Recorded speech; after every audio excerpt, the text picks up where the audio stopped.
Hola, buscadors!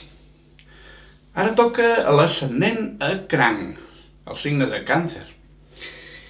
A veure, el signe de cranc és un signe d'aigua i cardinal, les dues energies que expliquen què significa i què fa, no? D'entrada, el signe d'aigua, tots els signes d'aigua, estan remenant una energia emocional, d'emocions, sentiments, emocions. Ens trobem amb cranc, que és el primer, escorpí i peixos. Aquests tres són signes d'aigua.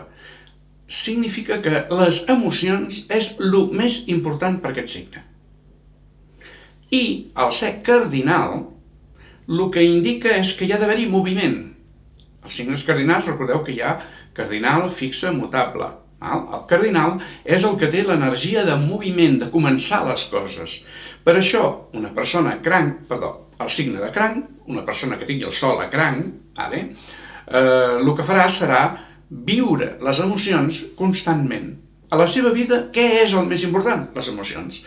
Les emocions d'iniciar una relació emocional i viure-la i constantment sentir emocions. Això significa que serà una persona amb tot el bo i el dolent que pugui tenir les emocions. La part bona, una persona carinyosa, emocional, tendra, sensible, però a la vegada és vulnerable, molt vulnerable, perquè és molt fàcil fer mal a algú emocionalment. Físicament, per fer mal a algú, diguem que has de fer un acte físic de violència, i si la persona s'aparta una mica ja no pots, i si està lluny doncs no pots. No és tan fàcil com sembla. Emocionalment és molt més fàcil.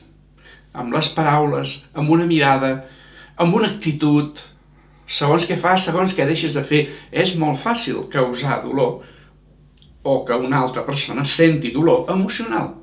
Per això cranc es diu que sempre es protegeixen. Són persones normalment que es tanquen emocionalment per no rebre dolor, per no ser tan vulnerables. Per això donen una apariència de freds. Molt sovint el signe de cranc el que fa és protegir-se emocionalment creant barreres entre ell i els altres. D'aquesta manera, com que no arriben tan a prop emocionalment, doncs no se'ls hi fa mal. Per això moltes vegades no dona la sensació de que sigui una persona emocional, la persona cranc, sinó que la sensació que dona és de controlada i freda. Però és una apariència, és una muralla. Per dins són persones extremadament vulnerables, sensibles, emocionals, tendres, etc. Bé, diguem que el signe de cranc remena això, aquesta energia. El que passa és que, com ja us he dit, cada un dels signes que hem fet fins ara, doncs l'energia de l'ascendent té una frase espiritual. La frase espiritual o esotèrica que explica el motiu espiritual que vol que prenguis la teva ànima en aquesta encarnació, en la que tens a l'ascendent, a cranc. I la frase espiritual, que us la dic primer en castellà, com sempre, és: construyo una casa iluminada y en ella moro. Si la traduïm al català seria: construeixo, faig una casa il·luminada i en ella hi visc. Morar en castellà vol dir vivir, viure, no? Però recordeu que tot això s'ha de traduir de l'esotèric al català, perquè ens entenguem. Diguem que construir una casa no es refereix a una casa que et facis de paleta o d'arquitecte, evidentment. La casa és un símbol de la personalitat. I recordeu també que la frase la diu l'ànima, no la diu la personalitat, la diu l'ànima. Des de dalt l'ànima diu: construeixo una personalitat il·luminada. Il·luminada vol dir dirigida al bé, etc., no? Evidentment, tots imaginem el que vol dir això, plena de llum. Doncs, d'alguna manera, el cranc ha d'aprendre a construir una personalitat il·luminada, no fosca. Ha d'aprendre a viure en la llum, a irradiar llum, a través del seu ascendent, que és el seu cos, la seva aura, el comportament cap als altres.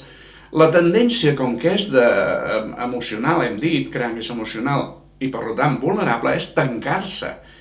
I això és enfosquir-se. L'ànima el que vol és que il·luminis les teves emocions i les donguis als altres de manera lliure, oberta, positiva i generosa. I, a més, per això diu, construeixo una casa il·luminada i en ella hi visc. Aleshores és quan l'ànima baixa i viu, pren possessió de la personalitat. Aquí comença realment el camí de l'iniciat.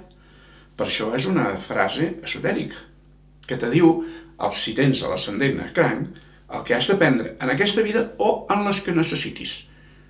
No se t'obliga que ho aprenguis en aquesta, però com més aviat ho tinguis millor, perquè iràs repetint l'ascendent cranc fins que l'aprenguis. I, evidentment, com totes, ja ho hem dit, com totes les frases espirituals de tots els signes, són energies que hem d'aprendre tard o d'hora, tots. Per tant, com més aviat ho aprenguis, millor. Bé, espero que t'hagi servit per entendre-ho. Si no, pots preguntar, com sempre, en els comentaris. Ens veiem en el següent vídeo.